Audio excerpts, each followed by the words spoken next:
The plane trembled as it cut through thick storm clouds. The cabin lights flickered.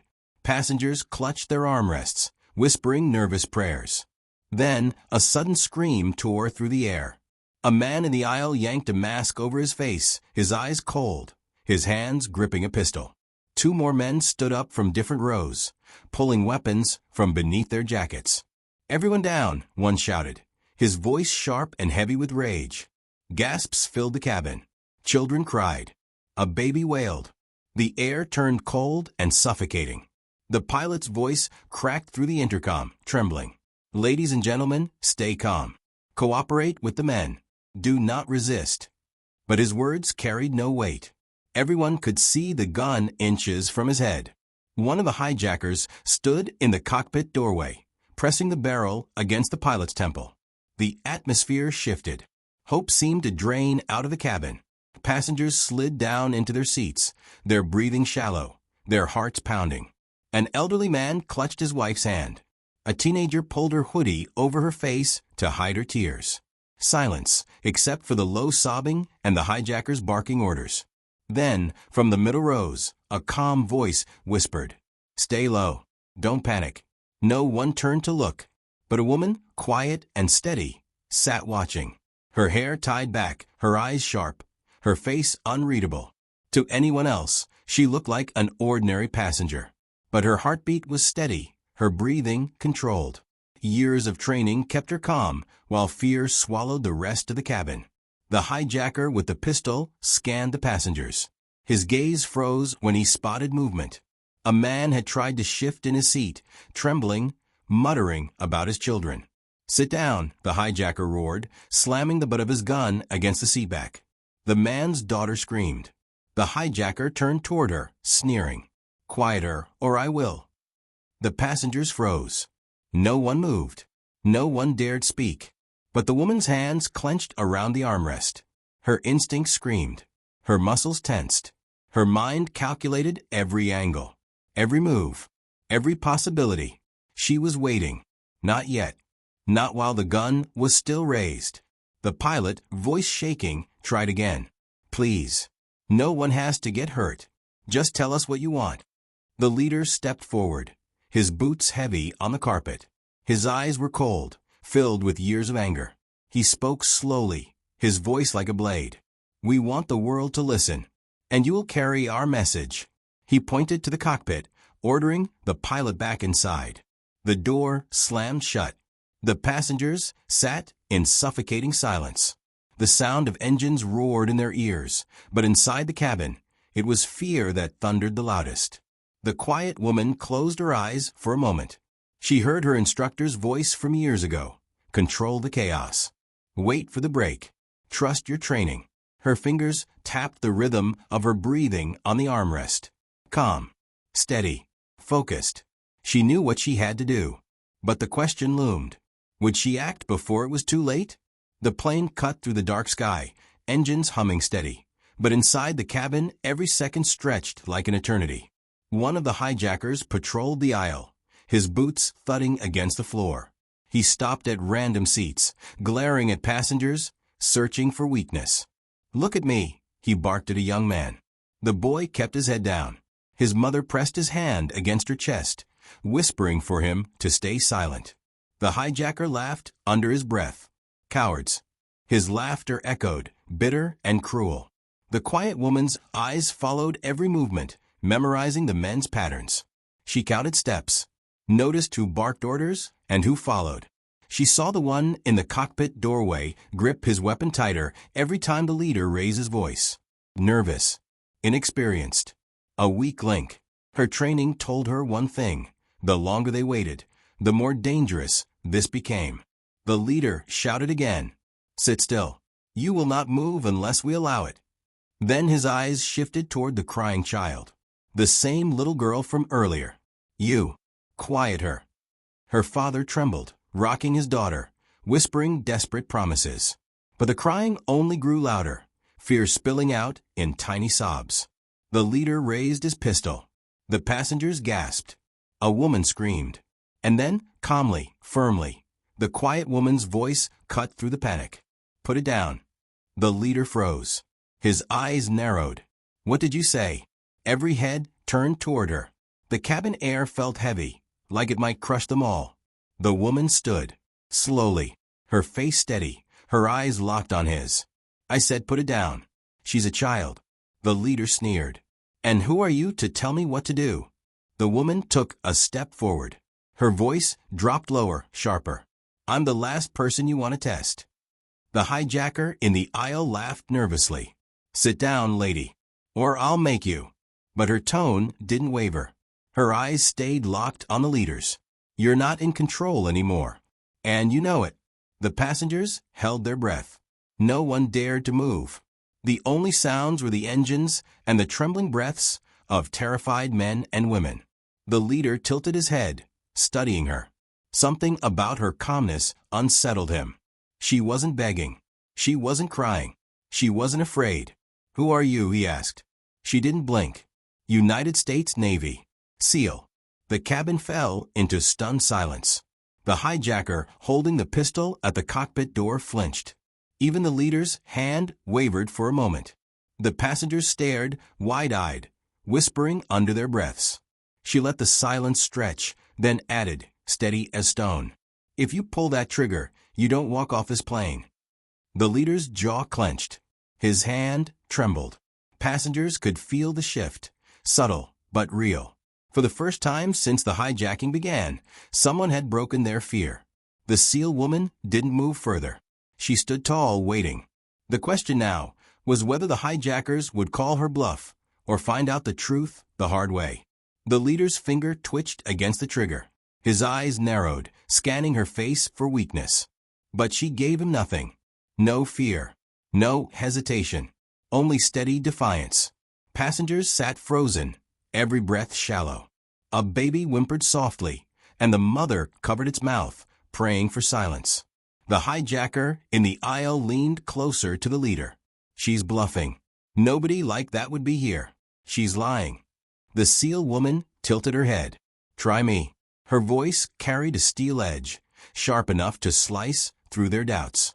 The leader's jaw flexed. He lowered the gun slightly, then quickly barked. Search her. Now.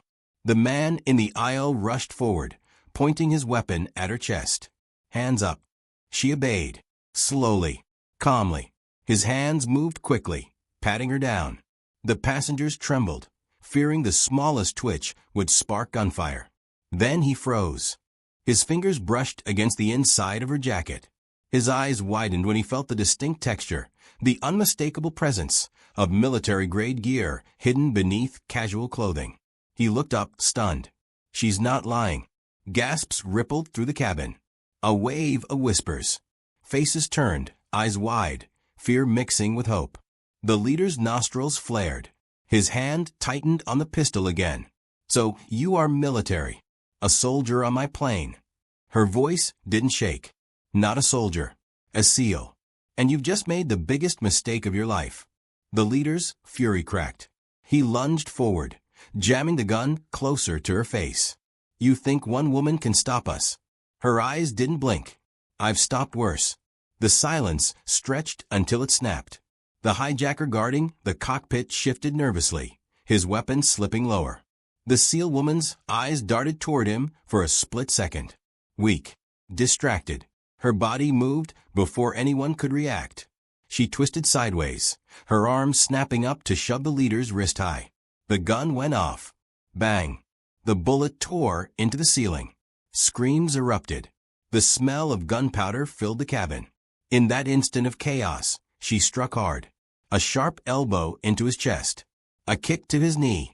The leader stumbled backward, roaring in pain. The hijacker in the aisle raised his gun, but she lunged low, sweeping his legs. He slammed to the floor, his weapon clattering away. The passengers gasped, some ducking under seats, others frozen in shock. But the fight wasn't over. The leader snarled, clutching his bruised ribs, and barked to the cockpit guard. Shoot her. Now. The young hijacker hesitated. His hands shook. His aim faltered. The SEAL woman's eyes locked on him. Calm. Sharp. Commanding. You don't want to do this. Put it down. His lips trembled. Sweat ran down his temple. The entire plane seemed to hold its breath, waiting for the next move. Would he pull the trigger or lower the weapon? The young hijacker's hands shook so badly the pistol rattled. His eyes darted between the SEAL woman and his furious leader. "Do it," the leader shouted, spittle flying from his lips. "Shoot her now." The boy swallowed hard. His chest rose and fell like a trapped bird. His finger hovered on the trigger. The SEAL woman took one step closer. Her voice was steady, firm, but quiet enough to cut through the chaos. "You don't want this. You never signed up to die on this plane. Put it down." His grip faltered. The leader lunged toward him, ripping the pistol from his hands. "Useless coward," he roared, shoving the boy aside. The SEAL woman seized the opening. She surged forward, grabbing the leader's wrist before he could aim. The two struggled, their bodies colliding hard against the seats. Passengers screamed and ducked. The pistol fired again. Bang! The bullet ripped into the overhead bin, spilling clothes and bags into the aisle. The SEAL twisted his wrist until the gun dropped, clattering onto the floor. She shoved him hard into the armrest. His head snapped back with a thud. The hijacker on the floor scrambled for the fallen gun, but a passenger, shaking with fear, stomped his hand. The weapon slid across the aisle. The SEAL woman kicked it further out of reach, her eyes still locked on the leader. But he wasn't finished. He roared, throwing a wild punch. She ducked, driving her fist into his ribs. He doubled over with a guttural groan. She grabbed him by the collar, yanking his face close. Her voice was low, dangerous. "It's over." But his eyes glinted with madness. His hand darted into his belt. A knife. Passengers screamed. The SEAL reacted instantly, blocking the slash with her forearm. The blade nicked her sleeve, slicing fabric but missing flesh. She struck hard with her elbow, cracking his jaw. The leader collapsed, dazed but still breathing. The plane erupted into cries, shouts, prayers. Some passengers wept openly. Others clutched their children. The SEAL woman turned sharply to the two remaining hijackers. One was on the floor, groaning from her earlier strike. The young one who had hesitated stood frozen, pale, breathing hard. She pointed at him, her voice like iron. "Pick up that gun, and you don't leave this plane alive. Make your choice." He stared at her, eyes wide, then slowly raised his trembling hands in surrender. The SEAL nodded once. "Good choice." But the leader, bleeding and half-conscious, hissed from the floor. "This isn't over.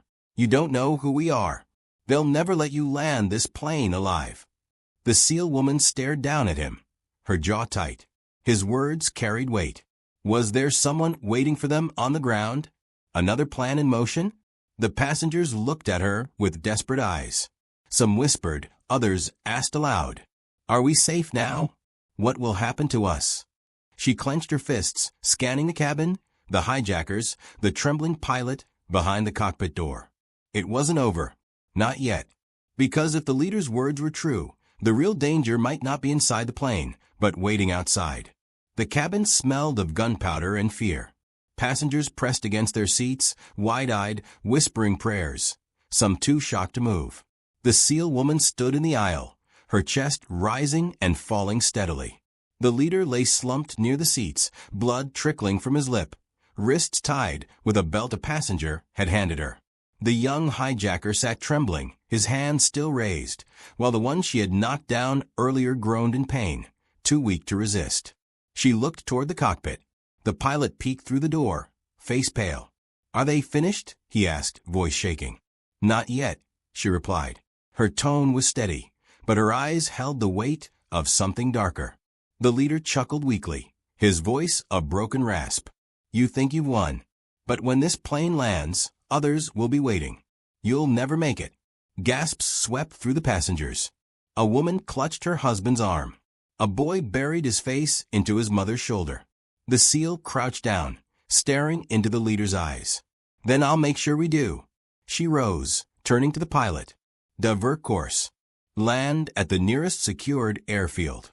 Military only." The pilot blinked. I don't have clearance." "You do now," she said firmly. "Tell them you have a SEAL on board, hostiles restrained, and over 100 innocent lives at stake. They'll clear you. Her voice carried absolute authority. For the first time, the pilot seemed to breathe again. He nodded, disappearing into the cockpit. The plane banked gently. Passengers gripped their armrests, feeling the change in direction. Minutes stretched like hours. Every beep from the cockpit, every creak of the fuselage, made hearts race. Then, the pilot's voice broke through the intercom. "Ladies and gentlemen, we've been granted clearance to land. Hold tight." The passengers erupted into sobs of relief, but the SEAL stayed focused. She crouched near the restrained leader, eyes sharp. His smirk hadn't faded. "You don't get it, do you?" he whispered. "We're not afraid to die. But you'll have to live with what comes next." Her jaw tightened. She didn't answer. She just kept her boot pressed against the belt binding his wrists until the wheels of the plane slammed onto the runway. The descent was rough. The cabin rattled. Luggage shifted. But when the plane screeched to a halt, cheers erupted. Some passengers cried into each other's shoulders. Others clapped through their tears. The SEAL woman stood tall, scanning the aisle one last time. Calm, watchful, ready. Then the cabin doors opened. Blinding floodlights poured in. Armed military units stormed the plane, weapons raised. The SEAL raised her hand, signaling control. Hostiles secured. 3 in custody. Passengers unharmed. The soldiers froze when they saw her. Recognition flickered in their eyes. They lowered their weapons in respect. Passengers turned, staring at her as if seeing her for the first time. Whispers spread. "She saved us. She's a SEAL. She was just sitting there, like one of us." The SEAL woman said nothing. She only gave a final glance at the restrained leader as soldiers dragged him away. His smirk lingered, but so did her silence. As the passengers filed out, some reached for her hand, whispering thanks. Others touched her shoulder, tears streaming. One little girl, the same child the leader had nearly shot, looked up at her with wide eyes. "Are you an angel?" she asked softly. The SEAL knelt down, meeting her gaze. A faint smile tugged at her lips. "No, sweetheart. Just someone who doesn't like bullies." The child hugged her tightly before being led away by her father. When the cabin emptied, the SEAL sat back in her seat for a moment, breathing deeply. The adrenaline finally began to fade. But one question hung in the air, unspoken, echoing louder than the cheers, the thanks, the relief. If the leader's warning was true, what would happen next time?